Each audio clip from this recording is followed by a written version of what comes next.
छत्रपती शिवाजी महाराजांच्या पदस्पर्शाने पावन झालेला जुन्नर तालुका, त्या जुन्नर तालुक्यामध्ये असणारे आदर्श गाव, मीना नदीच्या काठावरती वसलेले गाव, मुक्ताबाई मातेच्या पदस्पर्शाने पावन झालेले नारायणगाव.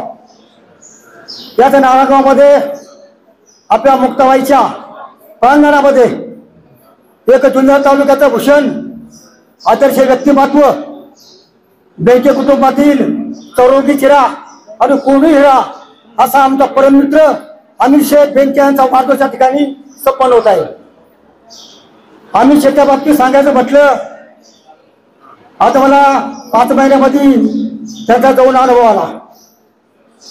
जे मला प्रेम 30 वर्षात भेटलं नाही, अमित शेठच्या माध्यमातून ते प्रेम मला 7 महिन्यात भेटलं. अशा अमित शेठच्या बाबतीत अभिनंदन करतो.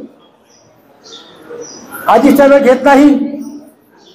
अमित शेठ कार्यकर्ता कसा घडवायचा, कार्यकर्त्याला समजून कसं घ्यायचं, त्यांना कधी असा मोठेपणा नाही किंवा घमेंड नाही. आज मी पाहिलं किती आज आमच्या 6 नंबर वार्डामध्ये कधी आमच्या कार्यकर्त्याला स्थान मिळालं नाही किंवा कुठलं पद भेटलं नाही, परंतु अमित शेट्टी जवळजवळ आमच्या 6 नंबर वार्डामध्ये 15 ते 20 नवीन कार्यकर्त्यांना पदं दिली. हा एक मोठा अभिमान आहे. त्यापुढे विधानसभेचे निवडणूक आलेले आहे. बेंके कुटुंब एक जुन्नर तालुक्याचं एक भूषण आहे. कुणी किती जण तरी उभे राहिले, किती कोणी उड्या मारल्या, किती मांड्या थोपटल्या, तरी काही उपयोग होणार नाही. त्या ठिकाणी आमदार होणार, अतुल शेठ बेंके होणार, अशा ठिकाणी बोल देतो. आणि अमित शेठ बेंके यांना या वाढदिवसाच्या लाखा शुभेच्छा देतो. या ठिकाणी थांबतो. जय हिंद, जय महाराष्ट्र.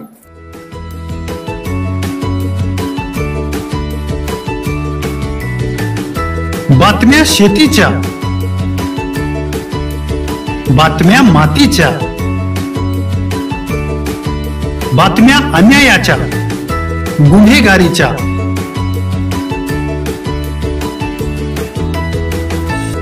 राजकारणाच्या आणि समाजकारणाच्या,